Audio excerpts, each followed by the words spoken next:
అధిక బరువు అనేక సమస్యలకు కారణం. సాహితీ యోగా ఆన్లైన్ క్లాస్ లో జాయిన్ అవ్వండి. ఏం చెప్పాలి, మీడియాకి మేము చెప్పింది రావట్లేదు సార్. దానికి మీరు ఏది సృష్టించుకొని ఏదేదో ఒకటి ఏదో మీరు చూపిస్తున్నారు. అలాంటప్పుడు మేము ఏం మాట్లాడాలి? మేము ఒకటి మాట్లాడితే మేము మాట్లాడింది స్పష్టంగా అది వస్తే కదా సార్ మా బాధ తీరేది. ఏం జరగ మా పాప సోమవారం పొద్దున 8 గంటలకు కాలేజ్ కని బయలుదేరింటే పాప వచ్చేసి కాలేజ్కి ఇంకా రాలేదని మా ఆయనకి మెసేజ్ పెట్టి కాల్ చేశారు.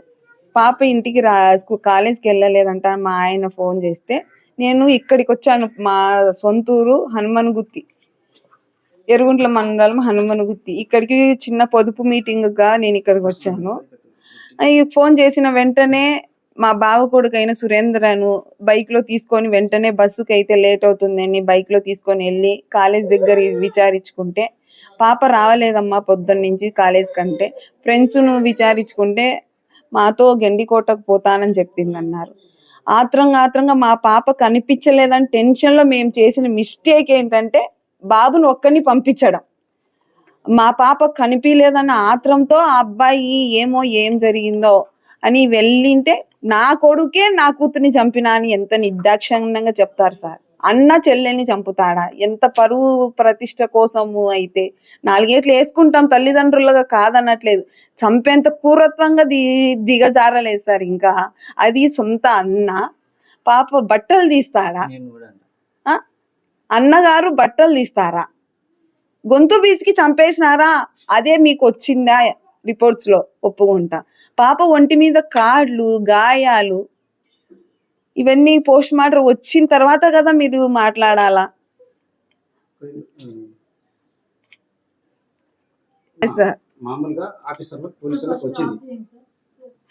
రావట్లేదు, వేరేది వస్తుంది. పాపను పోగొట్టుకున్న బాధలో మేముంటే మళ్ళీ రిటర్న్ గా మా మీదే కంప్లైంట్లు.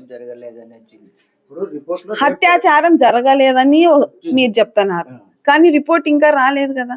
అధికారులకు దగ్గరకు వచ్చిందమ్మా, దానిపైన వాళ్ళు వేరే ఆలోచన చేస్తున్నారు. ఎందుకు రిపోర్టులో రేప్ జరగలేదు అని తెలిసిన టైంలో ఇంకా వేరే ఆలోచన ఏం చేస్తారు మీరు చెప్పండి. వేరే ఆలోచన అంటే మరి ఆ పాప ఎలా సార్, ఎలా చనిపోయిందన్న మాకు తెలియాలి కదా. అదే ఒంటి మీద గాయాలు ఎందుకు వచ్చాయి? రేప్ జరగలేదు, మేము కూడా ఒప్పుకుంటాము. మరి గాయాలు ఎట్టొచ్చాయి పిల్ల మీద? ఆ గాయాల కల కారణాలు చెప్పండి. మరి డ్రెస్ లేకుండా లగ్నంగా ఎట్లా పడింది? మీకు తోడుబుట్టిన వాళ్ళు లేరా? మీకు తోడుబుట్టిన వాళ్ళు తల్లిదండ్రులు, అమ్మగారు లేరా? మీరు కోపం చేసుకోరా చెల్లెళ్ళ మీద? ఏదన్నా చిన్న మిస్టేక్ మీ చెల్లెళ్ళు చేస్తే ఇంత దారుణంగా బట్టలు తీసి మరీ చంపుతారా? చెప్పండి. మేము అలాగే చేసుకుంటాము, మా ఇళ్ళలో ఇట్లా పద్ధతి ఉంది కాబట్టి మీరు కూడా అట్నే చేసినామని మాట్లాడతారా? మాట్లాడండి.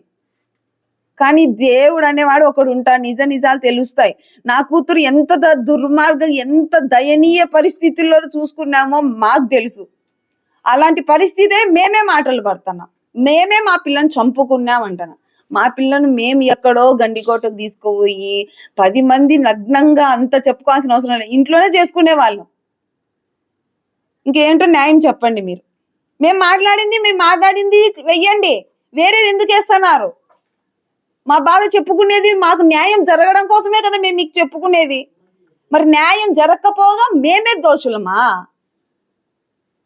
అన్నానా? చెల్లెళ్ళు ఎంక్వైరీ కోసం వెళ్ళి చూసుకునేందుకు అన్న చెల్లెల్ని చంపుతాడా? ఏ ప్రూఫ్స్ తో మీరు చంపినాడని నిరూపించండి. చేయాలి సార్.